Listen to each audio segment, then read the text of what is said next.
हमने कल स्टार्ट किया सॉल्यूशन और वहां पर हमने कुछ चीजें डिस्कस की, जैसे कि सॉल्यूट क्या होता है, सॉल्वेंट क्या होता है, वन मोल क्या होता है, मोल फ्रैक्शन क्या होता है, आइडियल सॉल्यूशन और नॉन आइडियल सॉल्यूशन जो है उनके बारे में हम इसमें पढ़ेंगे।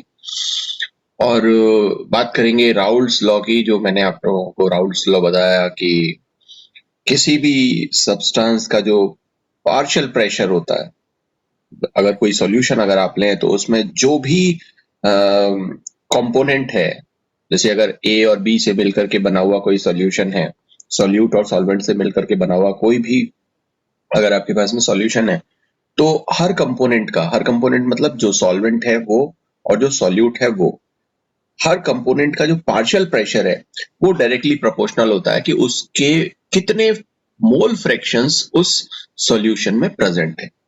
ठीक है ना। जैसे जैसे कि अगर मान लीजिए कि आपके 5 सब्जेक्ट हैं और हर सब्जेक्ट जो है वो 20-20 नंबर का है, तो 100 नंबर का आपका पूरा का पूरा एग्जाम हो गया। अब आपके किस सब्जेक्ट में कितने नंबर आए, तो वो जो कंट्रीब्यूशन है वो कंट्रीब्यूशन आपका उस पर्टिकुलर सब्जेक्ट का हो जाएगा। तो ऐसे ही यहाँ पर जो भी आपका कंपोनेंट है, चाहे वो सॉल्यूट है या सॉल्वेंट है, अब उस वो कितना वेपराइज हुआ है, तो टोटल जो प्रेशर आ रहा है वो टोटल प्रेशर किसकी वजह से है, उस पर्टिकुलर सब्सटेंस के, चाहे वो सॉल्वेंट है या सॉल्यूट है, उसके पार्शियल प्रेशर के डायरेक्टली प्रोपोर्शनल होगा। कि जितना ज्यादा पार्शियल प्रेशर उस एक कंपोनेंट का होगा, मतलब सॉरी, जितना मोल फ्रैक्शन उस पर्टिकुलर कंपोनेंट का होगा उतना ही वो प्रेशर लगाएगा। ठीक है। जैसे कि अगर हम यहाँ पर एक कंटेनर लें ये, और एक कंटेनर लें हम ये, और यहाँ पर मान लीजिए कि 5 मोल्स हैं और यहाँ पर जो है वो 4 मोल्स हैं, तो ये जो 5 मोल हैं और यहाँ पर जो 4 मोल हैं, तो आप जाहिर सी बात है कि जो 5 मॉलिक्यूल्स हैं या मोल्स हैं वो ज्यादा प्रेशर लगाएंगे और जो 4 मोल्स हैं वो कम प्रेशर लगाएंगे। तो इनका जो पार्शियल प्रेशर है वो किसके डायरेक्टली प्रोपोर्शनल होता है, इस मोल फ्रैक्शन के डायरेक्टली प्रोपोर्शनल होता है कि किस इस कंपोनेंट के कितने मोल्स इसमें प्रेजेंट हैं। ये राउल्ट्स लॉ है और ये राउल्ट्स लॉ आपको अच्छे से पता होना चाहिए, क्योंकि हम इस आइडियल और नॉन आइडियल सॉल्यूशन को पढ़ रहे हैं और ये सारी कहानी जो चलेगी वो किस पर चलेगी, वेपर प्रेशर पर ही चलेगी और पार्शियल वेपर प्रेशर पर चलेगी। किसके, जो भी हमारा सॉल्यूशन है उसमें जो भी कंपोनेंट्स प्रेजेंट है उसके। ठीक है। तो फिर हमने बात की कि साहब वेपर प्रेशर होता क्या है, तो हमने कहा कि साहब अगर हम किसी भी लिक्विड को गर्म करते हैं तो वेपराइज होता है, वेपराइज होता है तो वो ऊपर प्रेशर लगाएगा। अगर वो क्लोज्ड कंटेनर है, अगर वो ओपन कंटेनर है तो वो वेपर्स निकल जाएंगे, लेकिन अगर वो क्लोज कंटेनर है तो यहाँ पे प्रेशर लगाएगा। तो जो भी वेपर या स्टीम, अगर आपने वाटर लिया है तो ये जो गैस के मॉलिक्यूल्स या वेपर के मॉलिक्यूल्स जो भी प्रेशर लगाते हैं उसको हम वेपर प्रेशर बोलते हैं। इस बारे में हमने हमारी सबसे पहली डिस्कशन की। ओके। फिर हमने बात की कि साहब ये जो वेपर प्रेशर है ये किस किस चीज पर डिपेंड करता है, मतलब कुछ चीजें ऐसी होंगी, कुछ फैक्टर्स ऐसे होंगे जिन फैक्टर्स पर ये वेपर प्रेशर डिपेंड करेगा।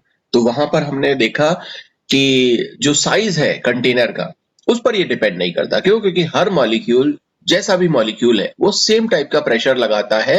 अगर हम यहाँ एक मॉलिक्यूल की बात करें, यहाँ पर एक मॉलिक्यूल की बात करें, यहाँ पर एक मॉलिक्यूल की बात करें, तो ये अगर मॉलिक्यूल एक ही कंपोनेंट का है या एक ही कंपाउंड का है, तो जो प्रेशर ये यहाँ पर लगा रहा है वही प्रेशर ये यहाँ लगाएगा, वही प्रेशर ये तीसरे वाले केस में लगाएगा।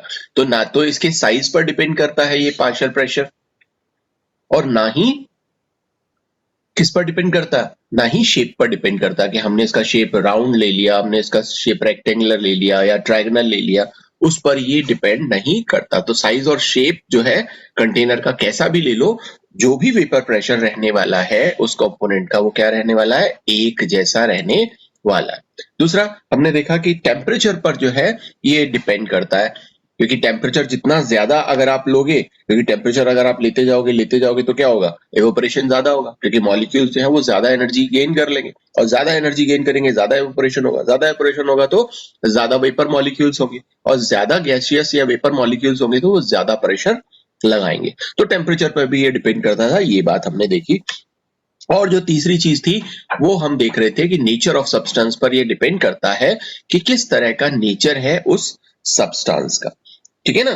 तो नेचर ऑफ सब्सटेंस में अगर हम देखें तो देखो, किसी भी कंपाउंड का, जैसे हम यहाँ पर एग्जांपल लेकर के देख रहे थे कि वाटर मॉलिक्यूल का हमने एग्जांपल लिया और ये इथेनॉल का हमने एग्जांपल लिया, और दोनों को अगर हम एक सेम अमाउंट में एनर्जी यहाँ पर प्रोवाइड करें तो कौन ज्यादा वेपर्स बनाएगा, ये किस बात पर डिपेंड करता है, ये इस बात पर डिपेंड करता है कि ये जो दोनों सब्सटेंस आपने लिए हैं इसका नेचर क्या है, ठीक है। तो यहां पर वेपराइज होने के लिए हमें क्या पता है कि जो मॉलिक्यूल के बीच के जो अट्रैक्शन फोर्सेस हैं, जो वंडरवाल फोर्सेस हैं, या किसी दूसरे टाइप के जो अट्रैक्शन फोर्सेस इसमें हैं, जैसे कि वाटर मॉलिक्यूल में अगर हम देखें तो हाइड्रोजन बॉन्डिंग है, यहाँ पर इथेनॉल में देखें तो यहाँ पर भी हाइड्रोजन बॉन्डिंग है, दोनों ही केसेस में हाइड्रोजन बॉन्डिंग है। लेकिन अब हम बात करेंगे कि हाइड्रोजन बॉन्डिंग कहाँ ज्यादा है, वाटर मॉलिक्यूल में हाइड्रोजन बॉन्डिंग ज्यादा है या इथेनॉल में हाइड्रोजन बॉन्डिंग ज्यादा है। तो अगर आप वाटर मॉलिक्यूल को जानते हो तो वाटर मॉलिक्यूल कुछ इस तरह का होता है ना। तो एक यहाँ पे, एक यहाँ पे, एक यहाँ पे और एक यहाँ पे, ये क्या करेगा, ये हाइड्रोजन बॉन्ड बनाएगा।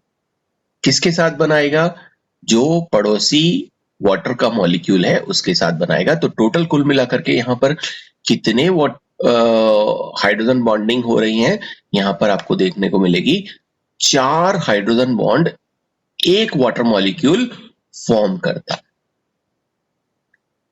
ठीक है ना। तो ये एक वाटर मॉलिक्यूल 4 हाइड्रोजन बॉन्डिंग बना रहा है। और यहां पर अगर हम इथेनॉल की बात करें तो इथेनॉल कैसे लिखते हैं, हम इथेनॉल लिखते हैं हम CH3 CH2 एंड OH, ठीक है। जब हाइड्रोजन बॉन्डिंग होगी तो कैसे होगी, यहां पर इस तरह से हाइड्रोजन बॉन्डिंग, और ये हो जाएगा आपका CH2 और CH3। तो इसका साइज क्योंकि बड़ा होता है, ठीक है ना, क्योंकि अगर हम वाटर को देखें, ये वाटर ऐसा है और इसकी जगह हमने क्या लगा दिया, C2H5 लगा दिया, तो ये इथेनॉल हो गया। अब इसका साइज बड़ा है और हाइड्रोजन जो था उसका साइज छोटा है, इसलिए यहाँ ज्यादा हाइड्रोजन बॉन्ड्स बन सकते हैं, ज्यादा वाटर मॉलिक्यूल्स को ये पास पास लेकर आ सकता है। यहाँ पर ये नहीं लेकर आ सकता, तो यहाँ पर केवल एक ही हाइड्रोजन बॉन्ड बनता है इथेनॉल में, और यहाँ वाटर के एक मॉलिक्यूल के साथ में 4 हाइड्रोजन बॉन्ड्स बन रहे हैं। तो जाहिर सी बात है, जब आप इसको गर्म करोगे तो यहाँ पर हाइड्रोजन बॉन्ड को ब्रेक करने के लिए ज्यादा एनर्जी की जरूरत होगी, और ज्यादा एनर्जी की जरूरत होगी तो ये कम वेपराइज होगा, और ये इथेनॉल जो है वो ज्यादा वेपराइज होगा। अगर दोनों को आप 50-50 जूल की एनर्जी देते हो तो ज्यादा वेपराइजेशन किसका होगा, इथेनॉल का। और अगर ज्यादा वेपराइजेशन इथेनॉल का होगा तो वेपर प्रेशर किसका ज्यादा होगा, इस इथेनॉल का वेपर प्रेशर ज्यादा होगा। तो आप यहां पर लिख सकते हो कि ये जो प्रेशर है किसका, इथेनॉल का, इथेनॉल का is greater than PH2O, water के वेपर प्रेशर से ज्यादा वाटर वेपर प्रेशर इसका होता है, ठीक है। क्यों, क्योंकि यहां पर ज्यादा फोर्स ऑफ अट्रैक्शन है तो ये कम वेपर बनाएगा, कम वेपर बनाएगा तो वेपर प्रेशर इसका कम होगा। यहां पर वीक फोर्स ऑफ अट्रैक्शन है, और वीक फोर्स ऑफ अट्रैक्शन है तो थोड़ी सी जो भी एनर्जी आप इसको दे रहे हो वो जल्दी से उसको क्या कर देगा, ब्रेक कर देगा, वेपर में कन्वर्ट कर देगा, एवोपरेट कर देगा, वाष्पीकरण कर देगा उसका। और वो जब ज्यादा मॉलिक्यूल्स वहां पर वेपर फॉर्म में रहेंगे तो वो ज्यादा प्रेशर लगाएंगे, ठीक है ना। तो इस तरह से आप यहाँ पर देख सकते हो। इस तरह से कुछ और भी एग्जाम्पल जो है आप बता सकते हो। जैसे अगर हम एल्कोहल का ही एग्जाम्पल लें, जैसे मान लीजिए कि आपके पास में यहाँ पर मीथेनॉल है, यहाँ पर आपके पास में अगर ये डाइहाइड्रिक एल्कोहल, ये हमारे पास में एक ट्राइहाइड्रिक एल्कोहल, इस तीनों एग्जांपल्स किसके हैं? अल्कोहल के हैं। ये मोनोहाइड्रिक है, ये डाइहाइड्रिक है, ये ट्राइहाइड्रिक है। इसको हम अल्कोहल बोलते हैं, सिंपल अल्कोहल्स होते हैं, ठीक है ना। और इसको अगर हम बोले तो ये ग्लाइकोल्स होते हैं, ये जो होते हैं ये ग्लिसरॉल्स होते हैं। तो अब जाहिर सी बात है, आपको दिख रहा है कि यहाँ पर जब एक OH है तो यहाँ पर 2 हाइड्रोक्सिल ग्रुप है, यहाँ पे 3 हाइड्रोक्सिल ग्रुप है। तो जितने ज्यादा हाइड्रोक्सिल ग्रुप होंगे उतना ही ज्यादा हाइड्रोजन बॉन्डिंग। तो यहाँ पर जो हाइड्रोजन बॉन्डिंग होगी वो कम होगी, यहाँ जो हाइड्रोजन बॉन्डिंग होगी वो सबसे ज्यादा होगी, सबसे ज्यादा, ठीक है। तो अगर आप वेपर प्रेशर को देखोगे तो यहाँ पर हाइड्रोजन बॉन्डिंग कम है तो इसका वेपर प्रेशर क्या होगा? ज्यादा। तो आप यहाँ पे बता सकते हो कि वेपर प्रेशर जो है इस अल्कोहल का वो सबसे ज्यादा होगा। और ये जो ग्लाइकॉल है, ये ग्लाइकॉल इसका उससे कम होगा। और जो ग्लिसरॉल है, ग्लाइकॉल, और ये जो ग्लिसरॉल है, ग्लिसरॉल, इसका वेपर प्रेशर सबसे कम होगा क्योंकि यहाँ पे सबसे ज्यादा फोर्स ऑफ अट्रैक्शन प्रेजेंट है, ठीक है। तो ये कुछ फैक्टर्स हैं जिन फैक्टर्स को आप क्या कर सकते हो, बता सकते हो कि ये जो सब्सटेंस है इसका नेचर जो है इन बॉन्ड्स के थ्रू डिसाइड होता है कि वो कैसा नेचर रखता है, और उस वजह से इनका वेपर प्रेशर क्या होता है, बदल जाता है, ठीक है। तो ये कुछ फैक्टर्स थे जिन फैक्टर्स पर वेपर प्रेशर डिपेंड करता है, ओके। अब क्योंकि सबसे ज्यादा जो डिपेंडेंसी है, क्योंकि हमने देखा साइज और शेप पर कुछ डिपेंडेंसी नहीं है, सिर्फ टेम्परेचर पर यहाँ पर डिपेंडेंसी है वेपर प्रेशर की, और एक नेचर ऑफ सब्सटेंस पर है। तो ये जो सब्सटेंस है ये एक इंपॉर्टेंट रोल प्ले करता है कि कैसा सब्सटेंस आपने लिया है, और इस सब्सटेंस को आपने 2 पार्ट्स में डिवाइड किया हुआ है। आपको मालूम है 2 तरह के सब्सटेंस आप पढ़ते हो, क्योंकि अगर आप वेपर प्रेशर को कंसिडर करते हो, अगर आप बात कर रहे हैं हम यहाँ पर वेपर प्रेशर की, तो जो भी सब्सटेंस होगा उसको आप 2 पार्ट्स में डिवाइड कर सकते हैं। एक वो जो जल्दी से वेपर में कन्वर्ट हो जाएंगे, जिसको हम बोलते हैं वॉलेटाइल सब्सटेंस, वॉलेटाइल सब्सटेंस मतलब जो बहुत जल्दी वेपर में कन्वर्ट हो जाते हैं, उनको हम बोलते हैं वॉलेटाइल, ठीक है। और जो जल्दी से वेपर में कन्वर्ट नहीं होते, जल्दी से मतलब जो होते ही नहीं, ठीक है ना, उनको हम क्या बोलेंगे, उनको हम बोलेंगे नॉन वॉलेटाइल सब्सटेंस, ठीक है। तो ये जो सब्सटेंस है, अब वो कैसा सब्सटेंस आपने लिया है, और फिर अगर वो वेपर बनाता है तो वो वॉलेटाइल सब्सटेंस है, और वो वेपर नहीं बनाता है तो वो नॉन वॉलेटाइल सब्सटेंस है। और हम जब सॉल्यूशन बनाएंगे तो हम सॉल्यूशन कैसा बना सकते हैं, हम सॉल्यूशन बनाएंगे, हमें पता है कि हमारा क्या होना चाहिए, हमारे पास में सॉल्यूट होना चाहिए, हमारे पास में सॉल्वेंट होना चाहिए। अब ये जो सॉल्यूट है, देखो सॉल्वेंट हमेशा हम क्या लेते हैं, लिक्विड, और सॉल्यूट क्या लेते हैं, सॉल्यूट हम लिक्विड भी ले सकते हैं, हम सॉलिड भी ले सकते हैं, हम गैस भी ले सकते हैं। हालांकि ये सॉल्वेंट भी हम ले सकते हैं, सॉलिड भी और गैस भी, लेकिन हम यहाँ जो सॉल्यूशन वाला चैप्टर पढ़ रहे हैं उसमें इसको नहीं पढ़ेंगे, क्योंकि जब हम कोलाइड्स पढ़ते हैं तब हम इस तरह के जो सॉल्वेंट्स हैं उनकी बात करते हैं। तो हम इस तरह के सॉल्वेंट्स की बात नहीं करेंगे, हम किसकी बात करेंगे, हम सिर्फ लिक्विड वाले जो सॉल्वेंट्स है उसकी बात करेंगे। तो इस लिक्विड में या तो आप लिक्विड घोल सकते हो, या फिर आप सॉलिड घोल सकते हो, या फिर गैस घोल सकते हो। अब देखो गैस की बात हम यहाँ कर नहीं रहे, ठीक है ना, गैस की बात क्यों नहीं कर रहे, क्यों, क्योंकि यहाँ पर गैस तो खुद वेपराइज होता है, आराम से इसमें हो जाएगा, वो खुद वेपराइज फॉर्म में है ना उस। और हम यहाँ बात क्या किसकी करेंगे, इनकी बात करेंगे कि सॉल्यूट कैसा हो, या तो लिक्विड हो या सॉलिड फॉर्म में हो। अब ये जो लिक्विड या सॉलिड है वो वॉलेटाइल है क्या या नॉन वॉलेटाइल है क्या, तो ये जो सब्सटेंस है ये हम किसकी बात कर रहे हैं, हम बात कर रहे हैं ये सॉल्यूट की, कि सॉल्यूट आपका वॉलेटाइल आपने लिया है या नॉन वॉलेटाइल लिया है वो। तो सबसे पहले हम बात करते हैं कि हमारा जो सॉल्यूशन है उस सॉल्यूशन में हमने सॉल्यूट क्या मिलाया, एक वॉलेटाइल, वॉलेटाइल सॉल्यूट। इसमें क्या मिक्स किया, आपने मिक्स किया वॉलेटाइल सॉल्वेंट। अब देखो जब आप इसको हीट प्रोवाइड करोगे तो ये क्या होगा, ये भी वेपराइज होगा और ये भी वेपराइज होगा, ठीक है ना। ये दोनों वेपराइज हो सकते हैं। तो वॉलेटाइल सब्सटेंस जो है उस पर हम बात करते हैं। अच्छा, एक दूसरे तरह का सॉल्यूशन बन सकता है जिसमें क्या होगा, सॉल्यूट हम लेंगे नॉन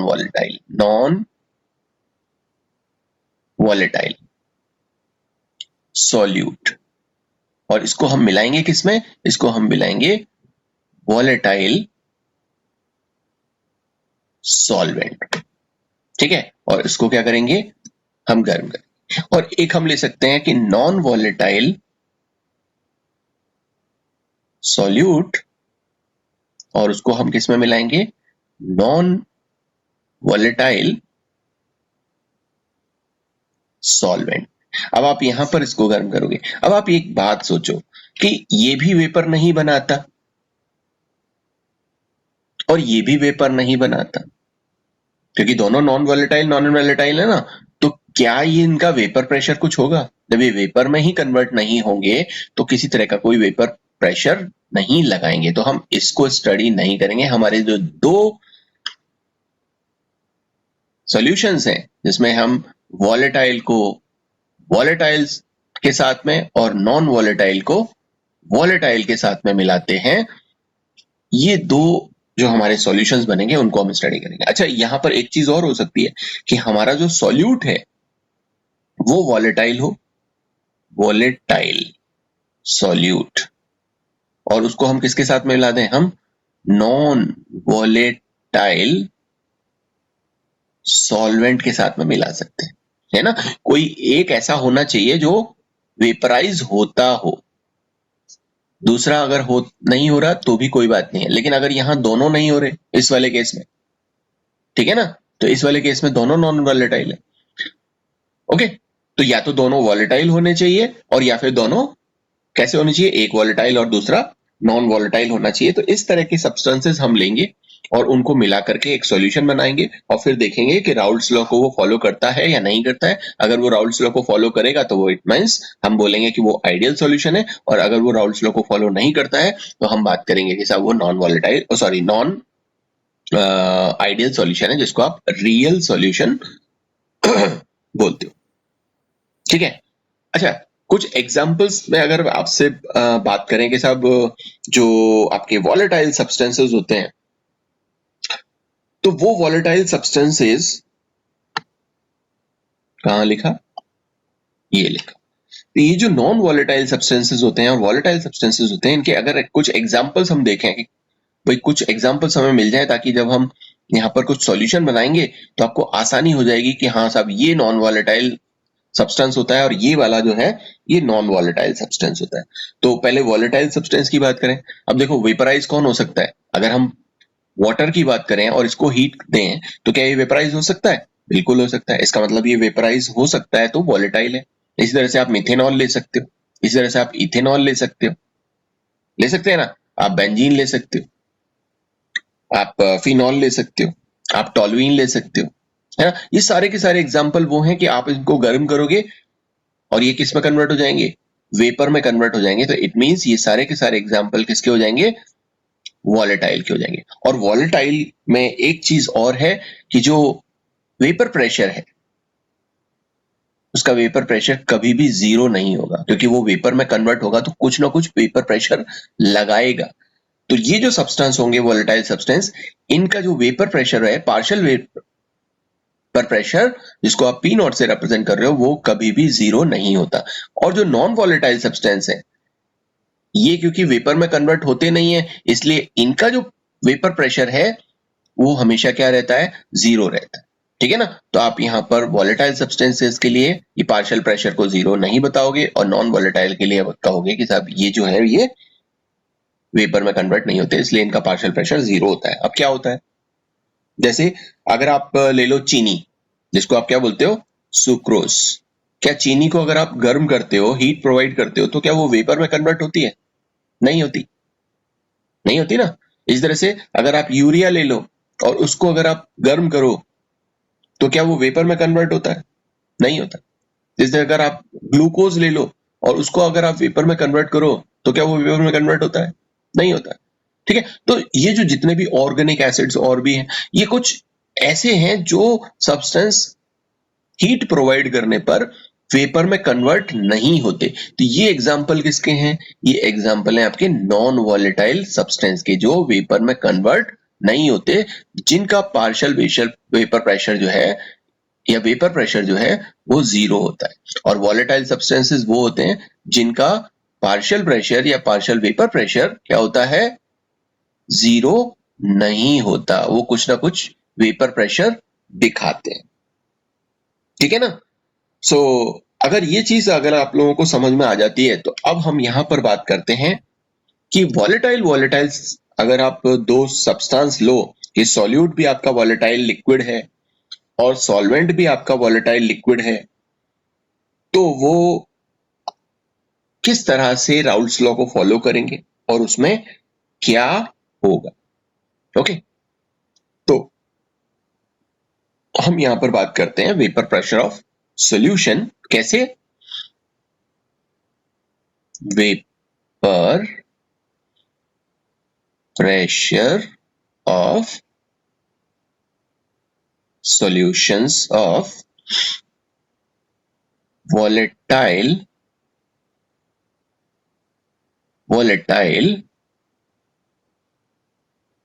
substances। हमारे पास जो सब्सटेंस है वो कैसे हैं? वॉलेटाइल हैं। वॉलेटाइल है मतलब सॉल्यूट और सॉल्वेंट दोनों वॉलेटाइल हैं। तो क्या होता है? ओके, तो मान लो कि हमारे पास में यहां पर एक कंटेनर और इसमें हमने एक सॉल्यूट ले लिया और ये हमारे पास में दूसरा कंटेनर और इसमें हमने एक सॉल्वेंट ले लिया। ठीक है ना? अब हम क्या करेंगे? दोनों को हीट प्रोवाइड करेंगे। ये दोनों को हम हीट प्रोवाइड करते हैं। हीट प्रोवाइड करते हैं तो ये क्या बनाएगा? वेपर्स बनाएगा। इसको हम मान लेते हैं कि साहब ये ए है और इसको हम मान लेते हैं ये बी है। ठीक है ना? तो इसमें ए के मॉलिक्यूल्स होंगे और इसमें सारे के सारे बी के मॉलिक्यूल्स होंगे। ठीक है ना? तो ये प्योर लिक्विड, ये है प्योर लिक्विड ए और ये क्या है? ये है प्योर लिक्विड बी। और इसको आपने हीट किया, यहां पर ये वेपर बनते हैं। और इनका जो वेपर प्रेशर होगा उसको आप किससे रिप्रेजेंट करते हो? ए के वेपर प्रेशर को आप रिप्रेजेंट करोगे पी नॉट ए से और इसके वेपर प्रेशर को आप रिप्रेजेंट करोगे पी नॉट बी से। ठीक है ना? ये इनके वेपर प्रेशर किसके? प्योर लिक्विड ए और ये प्योर लिक्विड बी का। अब आप क्या करोगे? इस सॉल्वेंट को इस सॉल्यूट में मिला दोगे। ये सॉल्वेंट को हमने सॉल्यूट में मिला दिया और जैसे ही आपने ये मिलाया तो क्या बना?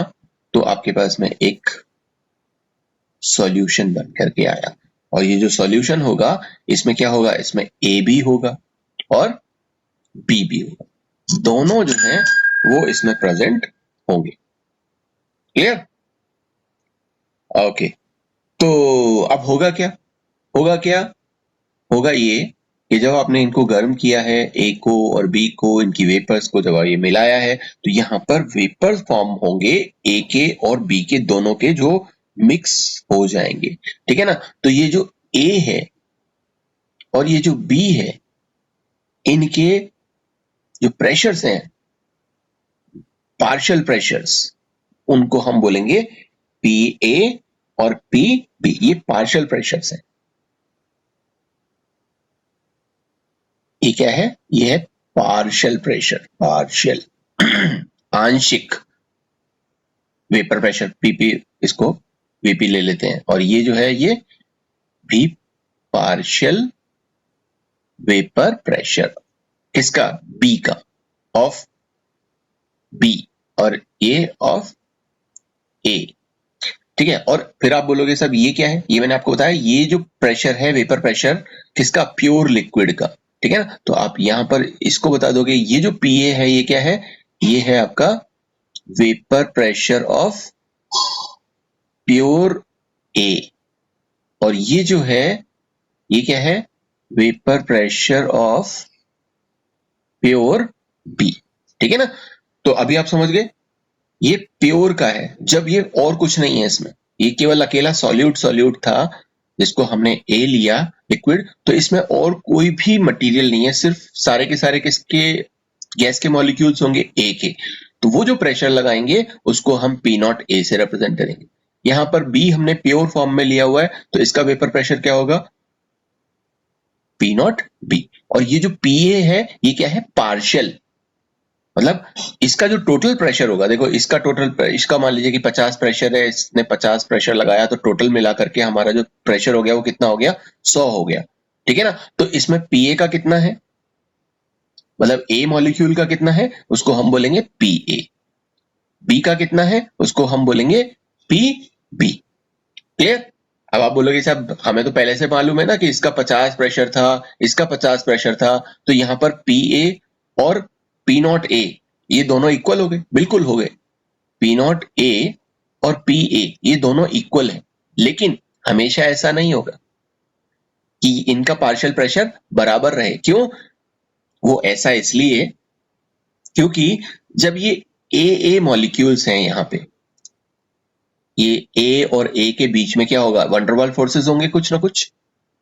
यहाँ पर बी और बी के बीच में वंडरवाल फोर्सेस होंगे कुछ, मतलब कुछ ना कुछ इंट्रैक्शन या कुछ ना कुछ फोर्स ऑफ अट्रैक्शन यहाँ पर प्रेजेंट है ए के बीच में, यहाँ पे बीबी को के बीच में। तभी तो आप जब इसको एनर्जी प्रोवाइड कर रहे हो तो वो एनर्जी लेकर के ये जो वंडरवाल फोर्सेस हैं ये ब्रेक होते हैं, और ये मॉलिक्यूल ए का अलग हो जाएगा, ये अलग हो जाएगा, और यहाँ पर वेपर फॉर्म में आ जाएगा, और फिर ये क्या करेगा, प्रेशर लगाएगा। ऐसा ही है ना, जैसे वाटर मॉलिक्यूल है, तो वाटर मॉलिक्यूल तो क्या है, हाइड्रोजन बॉन्डिंग से जुड़े हुए हैं। तो जब आप इसको हीट प्रोवाइड करते हो, तो जब वेपर बनती है तो वाटर मॉलिक्यूल जो होंगे वो क्या होंगे, अलग अलग हो जाएंगे, ये वाटर मॉलिक्यूल अलग अलग हो जाएंगे, ठीक है ना। तो ये जो इंट्रैक्शन फोर्सेस हैं जो इस ए के बीच में लगे हुए हैं और ए के बीच में या बी के बीच में लगे हुए हैं, और जब ये मिक्स आप इसको कर देते हो और ए बी के बीच में जो इंट्रैक्शन फोर्सेस होंगे, ये इंट्रैक्शन फोर्सेस ए बी और ये ए बी, ये क्या इक्वल है। जो ए के बीच में अट्रैक्शन फोर्स है, जो बी के बीच में इंट्रैक्शन फोर्स है, क्या वही same interaction force A B के बीच में है, या इन दोनों के जोड़ का जो इंट्रैक्शन फोर्स आएगा वो बी के बीच में है। अगर दोनों का इंट्रैक्शन फोर्स बराबर रहता है, ए और बी के interaction force equals to A B का इंट्रैक्शन फोर्स, तो हम बोलेंगे कि हाँ ये जो चीज है ये बराबर हो जाएगी, पार्शियल प्रेशर जो है वो इसके प्योर फॉर्म का जो प्रेशर है, वेपर प्रेशर, उसके इक्वल हो जाएगा। लेकिन अगर ये डिफरेंट है, फिर ये जो दो आपके पास में पी ए नॉट और पी ए है, ये फिर इक्वल नहीं होगा। ये बात आप याद रखना। नहीं, ठीक है। तो यहां पर हमने क्या किया, एक प्योर सॉलिड लिया, सॉल्वेंट लिया, एक प्योर सॉलिड सॉल्वेंट लिया, एक प्योर सॉल्यूट लिया, उन दोनों को आपस में मिक्स कर दिया, और मिक्स करने के बाद में हमारे पास में एक सॉल्यूशन मिल गया।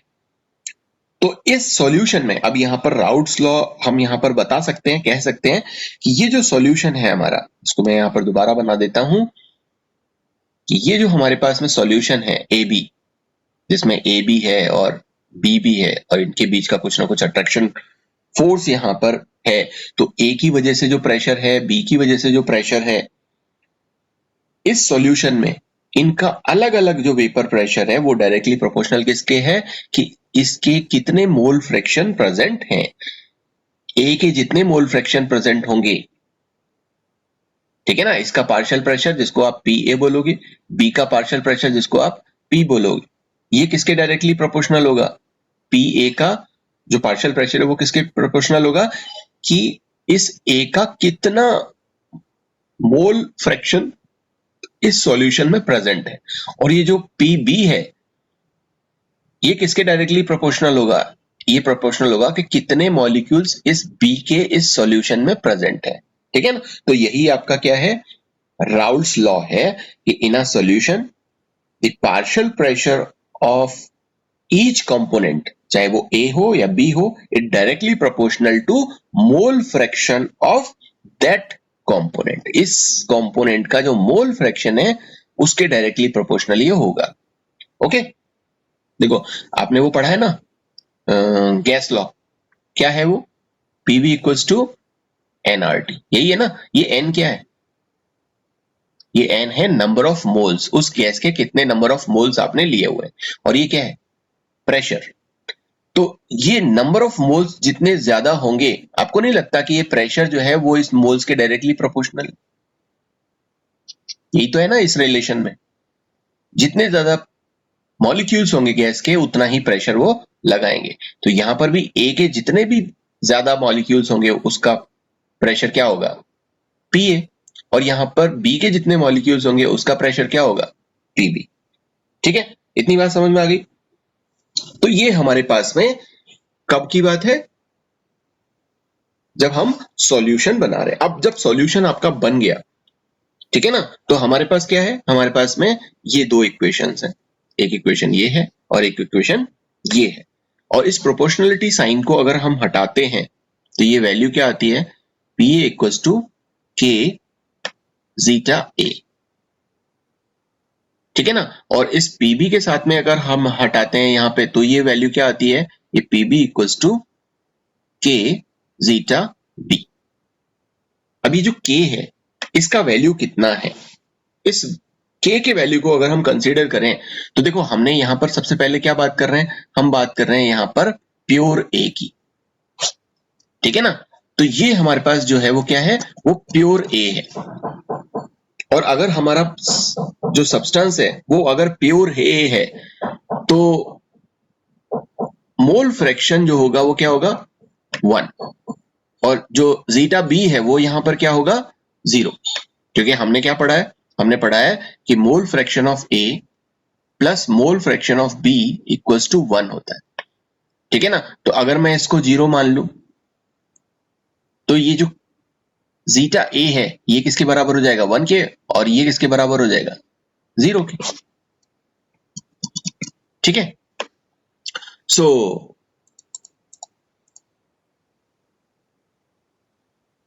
इस वैल्यू को यहां पुट कर दो, ठीक है ना। तो वो वैल्यू हम पुट कर देते हैं तो ये हो जाएगा आपका पी ए इक्वल्स टू के मल्टीप्लाइड बाय ये जीटा ए की वैल्यू हमने, ये जो जीटा ए है इसकी वैल्यू हमने क्या रख दी? 1। और अगर आपने इसको 1 रख दिया और ये प्योर फॉर्म में है तो प्योर फॉर्म में जो ये जो पी ए है वो किसके बराबर होता था? प्योर फॉर्म में ना पी नॉट ए के बराबर होता है। वही क्या है? के। इसको तो के का वैल्यू क्या है? पी नॉट ए। इसी तरह से अगर आप यहां पर देखोगे तो यहां पे जो पी नॉट बी है वो किसके बराबर है? वो पी नॉट जो बराबर होगा वो किसके बराबर होगा? वो यहां पर के बराबर होगा। तो यहां पर आप रख दो, तो यहां पर आप रखते हो तो ये जो पी ए है वो किसके बराबर हो जाएगा? ये जो पी ए है वो किसके बराबर हो जाएगा? वो हो जाएगा के का वैल्यू रखो आप यहाँ पे, ये जो के का वैल्यू हमने निकाला है ना ये आप यहाँ पर पुट कर दो। सो पी नॉट ए जीटा ए। और यहां पर अगर आप पीबी की बात करें तो ये पीबी क्या हो जाएगा? वो पीबी हो जाएगा P naught B zeta B के, ठीक है ना। तो एक इक्वेशन हमारे पास में ये और एक इक्वेशन हमारे पास में ये। और अब हमने क्या किया है? इसका पार्शियल निकाल लिया। ये हमारे पास में पार्शियल वेपर प्रेशर ऑफ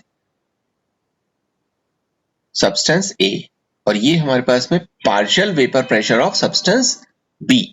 और ए और बी को जब आपने मिक्स किया तो आपका क्या आएगा? Total vapour pressure of solution. वो क्या हो जाएगा? वो हो जाएगा आपका, उसको आप बोलोगे पी। यहाँ पे आप टोटल कह सकते हो इसको या सिर्फ पी लिख करके छोड़ सकते हो, ठीक है ना। तो मैं यहाँ पर सिर्फ पी लिख करके छोड़ता हूं।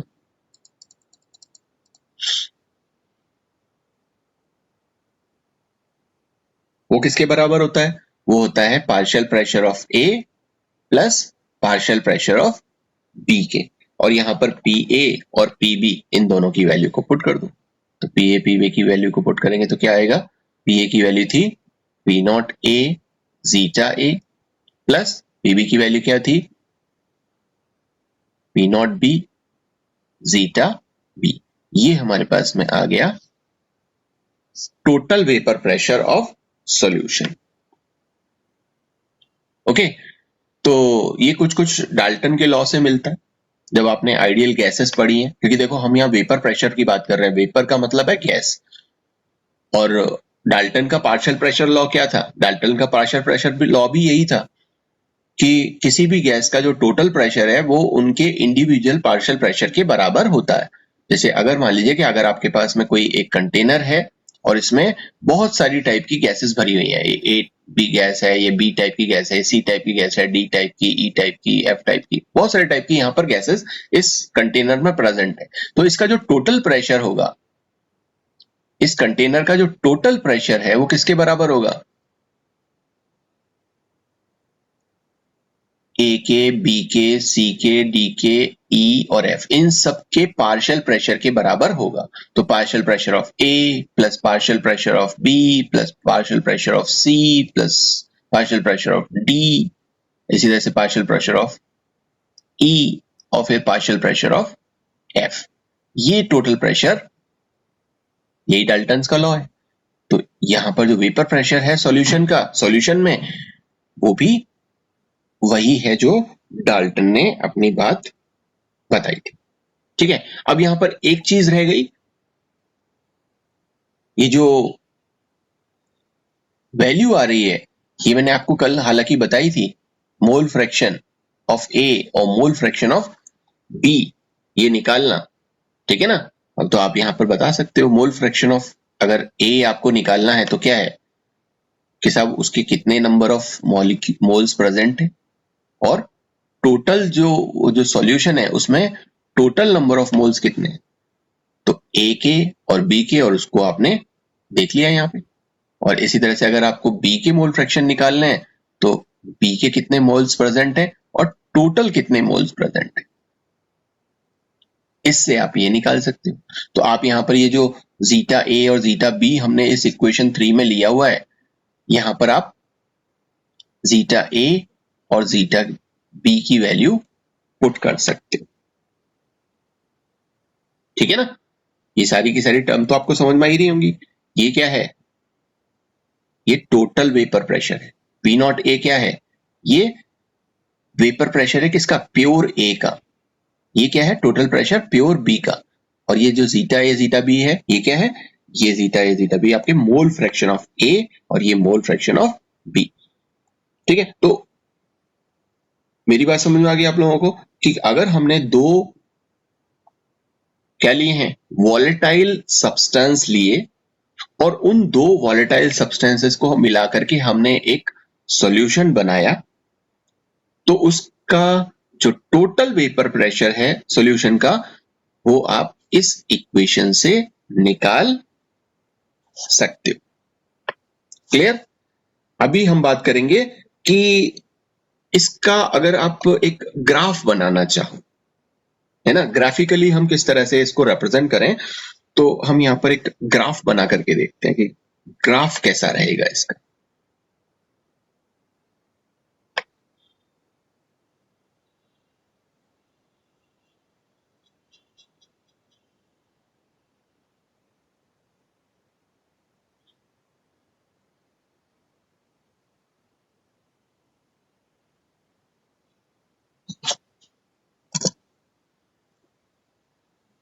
थोड़ा टेढ़ा बन रहा है, बट इसको आप सीधा मानो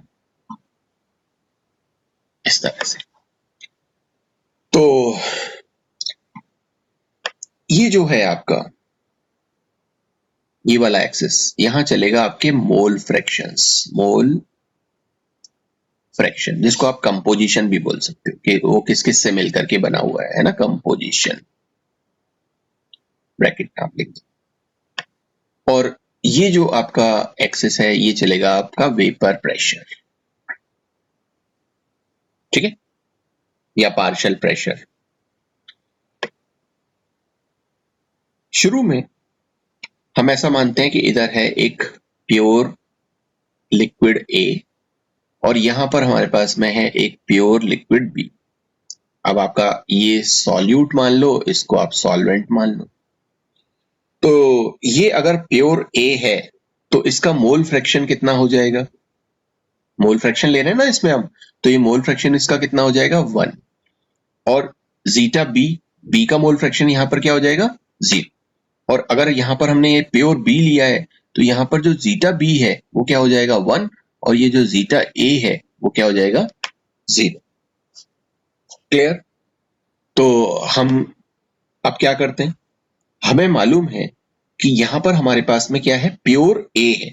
और प्योर ए का, अगर ये कंटेनर था ना हमारा, ये कंटेनर था और इसमें हमने क्या लिया हुआ था? ए लिया हुआ था। तो ये जब वेपराइज हो रहा था तो इसका जो पार्शियल प्रेशर होगा प्योर ए का, उसको हम पी नॉट ए से, तो ये जितने भी ए के मॉलिक्यूल्स होंगे वो इस पर प्रेशर लगा रहे हैं कुछ ना कुछ, तो ये प्रेशर 0 तो होगा नहीं। वो प्रेशर क्या होगा? भाई ये वेपर प्रेशर बढ़ रहा है ना, यहाँ पे ये वेपर प्रेशर बढ़ रहा है, तो ये वेपर प्रेशर आप यहाँ पर 0 मानो, तो इसका वेपर प्रेशर कुछ तो होगा। तो हम मानते हैं कि इसका वेपर प्रेशर इतना है, तो इसको हम कह देते हैं ये है पी नॉट ए। ठीक, ओके। इसी तरह से हम यहां पर मानते हैं क्या? प्योर बी, और प्योर बी है तो इसका भी वेपर प्रेशर कुछ और होगा, है ना। तो हमारे पास में ये दूसरा कंटेनर है और यहाँ पर क्या है? बी है, और ये भी वेपराइज हो रहा है और ये भी यहाँ पर कुछ ना कुछ प्रेशर लगा रहा है, तो इसका जो प्रेशर है उसको हम बोलेंगे पीबी। अच्छा, दोनों का वेपर प्रेशर बराबर नहीं हो सकता, बराबर हो भी सकता, बराबर नहीं भी हो सकता। तो जो ये आप यहाँ पर लोगे तो या तो ये आप क्या करोगे, इसको यहाँ पर लोगे, ये आपका हो जाएगा पी नॉट बी। इसका मतलब ये है कि ये जो बी जो है वो ज्यादा वॉलेटाइल है, ज्यादा वेपर बना रहा है, इसलिए इसका वेपर प्रेशर ज्यादा है। अगर आप इसको यहां लेते हो तो इसका मतलब क्या है? इसका मतलब ये है कि वेपर प्रेशर बी का ए से कम है, मतलब ये कम वेपर्स बना रहा है। और अगर आप इसको बिल्कुल यहां पर लेते हो तो इसका मतलब क्या है? इसका मतलब ये है कि पी जो ए हमारे पास में और बी हमारे पास दो जो सब्सटेंस हैं, दोनों सब्सटेंस बराबर क्वांटिटी में क्या बना रहे हैं? वेपर्स बना रहे हैं। ठीक है, तो आप इसको बराबर भी ले सकते हो, इससे ज्यादा भी ले सकते हो, इससे कम भी ले सकते हो, ये आपके ऊपर डिपेंड करता है कि आपने किस तरह का सब्सटेंस लिया है। तो मैं इसको क्या करता हूं, मैं इसको ज्यादा वाला ले लेता हूं, ठीक है ना। तो ज्यादा वाला हमने इस तरह से इसको ले लिया। ओके, तो अब हमारी कहानी शुरू होती है कि जब हमारे पास में प्योर ए लिक्विड है और जैसे जैसे इसका मोल फ्रैक्शन बढ़ता जाएगा, है ना, देखो आप ये हमारा मैक्सिमम है, और जब हम इस तरफ मूव करेंगे, इस तरफ मूव करेंगे, इस तरफ, तो आप देखोगे कि ए की वैल्यू कम होती जाएगी और बी की वैल्यू बढ़ती जाएगी, बी बढ़ करके फिर एक हो जाएगा ना। तो जो आपका ग्राफ जाएगा वो कैसा जाएगा कि पार्शियल प्रेशर ए का इस समय बहुत ज्यादा है और पार्शियल प्रेशर धीरे धीरे धीरे धीरे आप क्या करोगे, यहां घटता जाएगा, ये घटता जाएगा, घटता जाएगा, घटता जाएगा, और ये किसका हो जाएगा? ये पी बी का ग्राफ आ जाएगा, बी। ऐसे ही अगर आप यहां पर देखते हो इस पर्टिकुलर पॉइंट पे, तो यहां पर पीबी का ज्यादा है, और यहां पर अगर आप ए प्योर है और ये अगर आप इस तरफ चलते हो, तो इस तरफ आप चलते हो तो ए की वैल्यू कम होती जाएगी और बी की वैल्यू बढ़ती जाएगी। तो